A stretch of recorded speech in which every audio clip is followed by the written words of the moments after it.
Amanda here from the Green Bank Science Center, and my guest today is Dr. Will Armentrout, a staff scientist here at the Green Bank Observatory. Thanks so much for joining me today, Will. Hi, Amanda. Thanks for having me on. So we're here to talk more about Mars 2020, a current NASA mission with a spacecraft en route to Mars carrying the Perseverance rover and Ingenuity Mars helicopter. This is not at all the first time that NASA has landed on Mars. Will, do you recall tuning into any of those previous attempts? Yeah, so just about 3 years ago, 2.5 years ago, there was another landing on Mars, the InSight lander. And whenever that landed on the surface, I was a postdoc at Green Bank. So I remember watching it from the control room in Green Bank while there was another scientist at the helm. And I was thinking back to the landing before then in 2012. I also remember watching, and that was right before I moved into graduate school. So I went to graduate school at West Virginia University. That was the week before that started. So it's kind of fun thinking back to where you were at these big moments. This is pretty exciting for me to be a part of, and for Green Bank to be a part of. Absolutely. So when we think about these NASA missions, we quite obviously think about NASA as being a huge driver for these, which they are, of course, but they aren't the only entity involved in the success of these missions. Can you tell us a little bit about another organization that provides ground-based support for missions like the Perseverance landing? Sure. So like you mentioned, this is NASA's mission, and NASA is in charge of building, design, deployment, and landing of the lander. But at Green Bank, our main source of funding comes not from NASA, but from the National Science Foundation. So for projects like this, we contract with NASA, and we have agreements where we will use the telescope to sense the lander as it goes down onto Mars. But the bulk of our funding for the site is, like I said, through the National Science Foundation. And the way you can get these two organizations right in your head is NASA basically does everything up in the sky, and the National Science Foundation does everything on the land. So the Green Bank telescope, any of the telescopes in Hawaii, or other sites that the US government supports as federal facilities are typically supported by the National Science Foundation, whereas any of those space telescopes or landers are administered by NASA. So Hubble, for instance, is administered by NASA, and the Perseverance lander is the same. Very cool. So you mentioned the Green Bank Telescope is part of this network that occasionally supports these missions, this Perseverance landing included. And you are actually the Green Bank Observatory project scientist for this landing and will be at the helm of GBT data analysis as the spacecraft makes its descent on February 18th. Is that right? Yep, that's right. That's really exciting. But the GBT is not the primary source for confirming the success of each stage of this landing. Is that right? That's my understanding for this one. So in the past, the Green Bank site has been sort of the primary downlink. Now there is another NASA system in place where they are watching with their own set of telescopes, and Green Bank is receiving at a different frequency. So they are looking at what we call X band, which is around 10 gigahertz, and Green Bank is looking at about 400 megahertz, which is in the UHF band. So that's similar to the types of frequencies that your car radio picks up, for instance. So we talk about the GBT picking up signals from this lander, and I'm sure that's a really abstract thing for a lot of people to wrap their minds around. Can you tell us a little more about what that signal is and how the GBT can be used to interpret it? Sure. So the GBT is picking up a signal at just over 401 megahertz. So this is a very specific frequency that the Perseverance lander is emitting as it goes down through the Martian atmosphere onto the surface of Mars. And we are just looking at that one frequency the entire journey from space out onto the surface of Mars.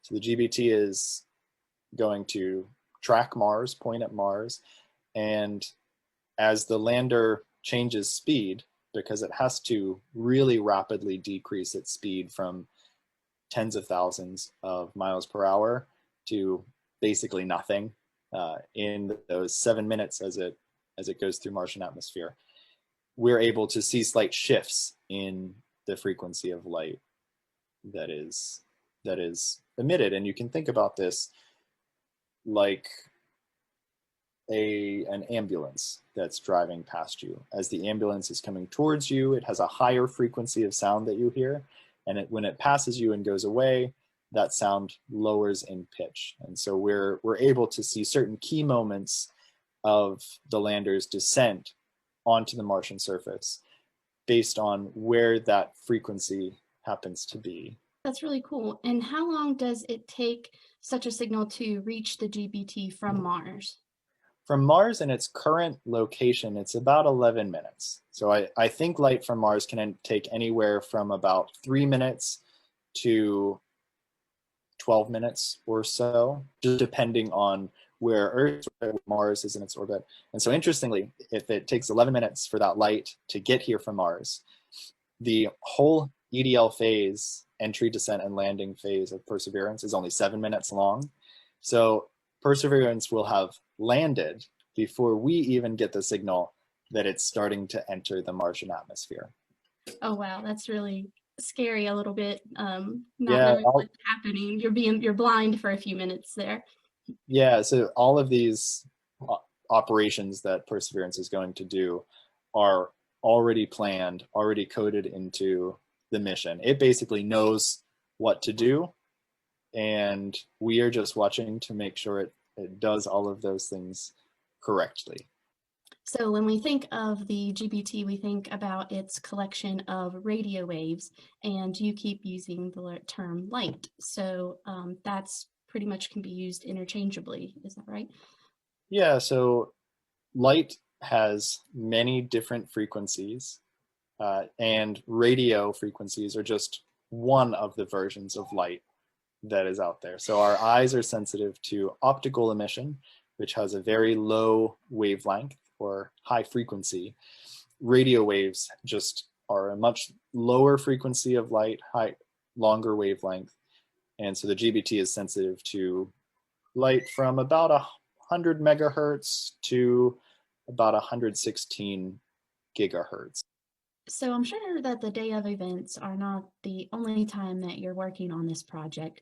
What kind of preparations are needed for a landing like this? It's a really great question. There are several tests that we do sort of in the month or 2 months before landing.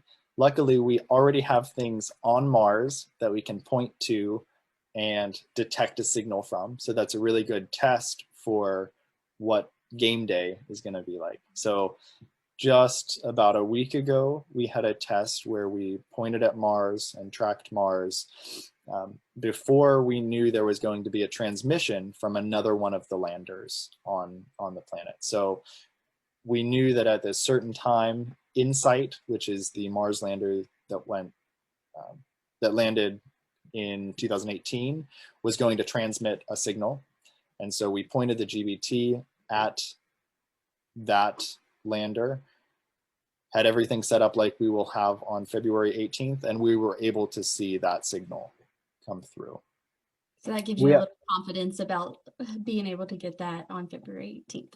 Yeah, it's really an end-to-end test. So we know that all of our setup is correct and that our procedures are correct, because we don't want there to be a case where whenever InSight is beginning to land on Mars, we have something configured incorrectly and we miss the signal. So we really try to do all these tests in advance to make sure that everything is going to go off without a hitch. So we have a few more of those tests next week leading up to Perseverance.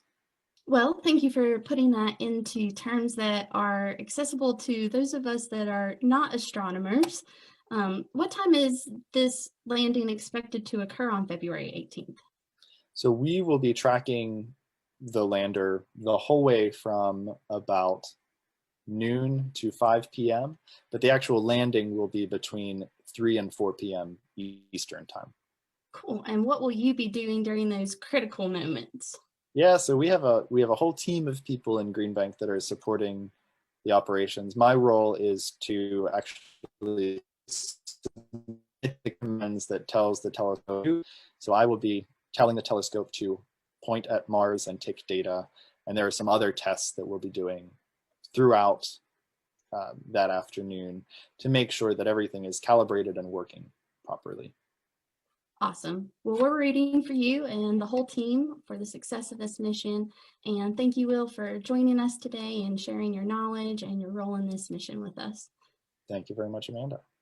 And thanks to you all for joining us as well. Keep an eye on our social media for more activities leading up to the landing, and tune in on February 18th. If everything goes as planned, we'll be joining Will again live with some others from their workstations at the GBT controls. And we'll definitely be tuning in to NASA Mission Control as the Perseverance rover makes its final descent. See you then.